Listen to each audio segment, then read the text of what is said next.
R. Kelly pissed on his victim. I know, it was rough. But I mean, again, I can't even judge R. Kelly. First of all, we don't know if these allegations are true, and not even if they are true. If you want to know how I feel about it honestly, if a man cannot pee on his fans, I don't want to be in show business anymore because, well, that's why I got in the game, baby. I got dreams too.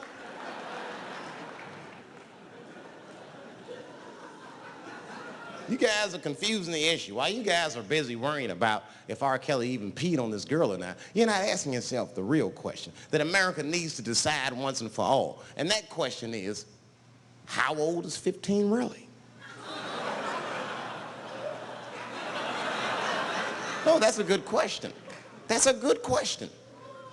I'm not saying that a person is as smart as they're going to be at 15. That's not what I'm saying, man. But I am saying 15 to me is old enough to decide whether or not you want to be pissed on. I mean, that's me. If you can't make a decision like that by the time you're 15, then just give up, motherfucker, because life is way harder than that. I make tougher decisions all the time. If you don't want to get pissed on, just get the fuck out of the way. It's not even a decision. If I stop peeing on the front row, they're not going to have to calculate and think, oh, how do I feel about this? Am I okay with it? They just move.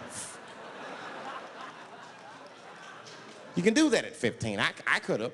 I've been 15. When I was 15, I was doing stand-up in nightclubs. I smoked reefer from time to time. Friends were selling crack. I was trying to finger fuck people. I knew what was happening around me to some degree.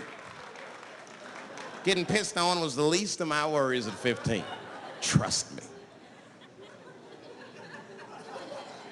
But it keeps coming up. There's a lot of confusion around that age. Anytime 15 comes up, people freak out. Like when that girl, Elizabeth Smart, got kidnapped. Right? Remember in Utah last year, 15-year-old girl Elizabeth Smart was kidnapped, and then they finally found her, and the whole country was relieved. And I was the only one saying, damn, she wasn't that smart after all. Now, because she got kidnapped, that could happen to anybody. I'm not knocking her for that. I'm just saying, if you kidnapped me when I was 15, you gotta take me further than 8 miles away from my house, man. God damn. You can't hold me prisoner around shit I recognize. I'll break away. I'll break away. Fuck off me, nigga. That's my bus stop. I know where I'm at. I'm going home.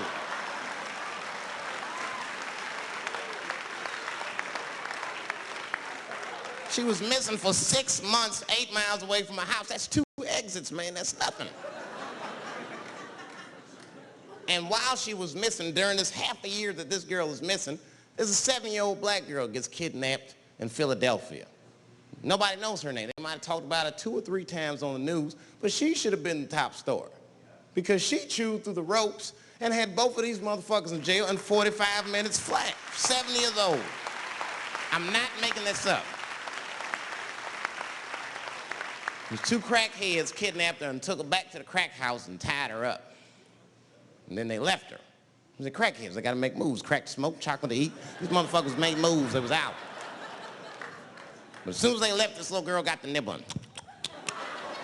She was kidnapped at 4 o'clock and at home watching herself on the news at 5:30. That shit is crazy. That's a news story. That is a news story. Now,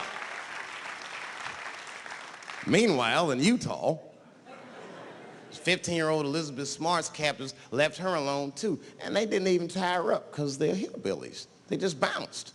Don't try to escape, bitch, or we'll kill you. Be right back. They leave. And she's 15 sitting in the house by herself. How am I gonna get out of this? Come on, Elizabeth, think. Think, Elizabeth, how am I gonna get out of here? Why don't you just open the fucking door and go outside? Have you thought about that? Do you have a quarter? Do you know your phone number? You're 15, bitch, run. Stop thinking and stop making moves. I know I sound mean, and I know what the people are thinking when I'm saying this. Dave, she is only 15. All right, but that's the discrepancy, because when you talk about a little girl like Elizabeth Smart, then the country feels like 15 is so young and so innocent. On the flip side, here comes 15 again. Now we're talking about a 15-year-old black kid in Florida. This black kid accidentally killed his neighbor when he's practicing wrestling moves that he saw on TV. Now, was he a kid? No. They gave him life. They always try our 15-year-olds as adults. The Snicker knew what he was doing. It's a goddamn pile driver. If this kid gets on the ropes, there's no stopping him. You'd have to send The Rock to arrest him. And they gave a 15-year-old boy life in jail. If you think that it's okay to give him life in jail, then it should be legal to pee on him. That's all I'm saying. You got to make up your mind across the board how old 15 actually is.